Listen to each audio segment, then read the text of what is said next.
தென்னிந்திய நடிகர் சங்கம் தேர்தல் சிறப்பாக நடைபெறுவதற்கு பாதுகாப்பு ஏற்பாடுகள் உள்ளிட்ட அனைத்து வசதிகளையும் செய்து கொடுத்த முதலமைச்சர் செல்வி ஜெயலலிதாவுக்கு புதிதாக தேர்ந்தெடுக்கப்பட்டுள்ள நிர்வாகிகள் தங்களது நெஞ்சார்ந்த நன்றியை தெரிவித்துள்ளனர்.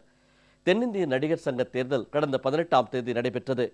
புதிதாக தேர்ந்தெடுக்கப்பட்டுள்ள நிர்வாகிகளின் முதல் செயற்குழு கூட்டம் சென்னையில் இன்று நடைபெற்றது. புதிய நிர்வாகிகளின் நன்றி அறிவிப்பு கூட்டமும் நடைபெற்றது.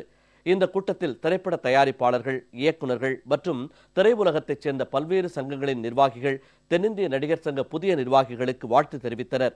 அப்போது பேசிய தென்னிந்திய நடிகர் சங்க பொதுச் செயலாளர் விஷால், நடிகர் சங்க தேர்தல் சிறப்பாக நடைபெற பாதுகாப்பு ஏற்பாடுகள் உள்ளிட்ட அனைத்து வசதிகளையும் சிறப்பாக செய்து கொடுத்த முதலமைச்சர் செல்வி ஜெயலலிதாவுக்கு நன்றி தெரிவித்தார். ஆனரபிள் சீஃப் மினிஸ்டர் மாண்புமிகு முதலமைச்சர் அம்மா அவர்களுக்கு நாங்கள் நன்றி தெரிவிச்சுக்கிறோம். ஏன்னா நல்லபடியாக எலெக்ஷன் முடிகிறதுக்கான எல்லா செக்யூரிட்டி வசதிகள் பண்ணி கொடுத்தாங்க.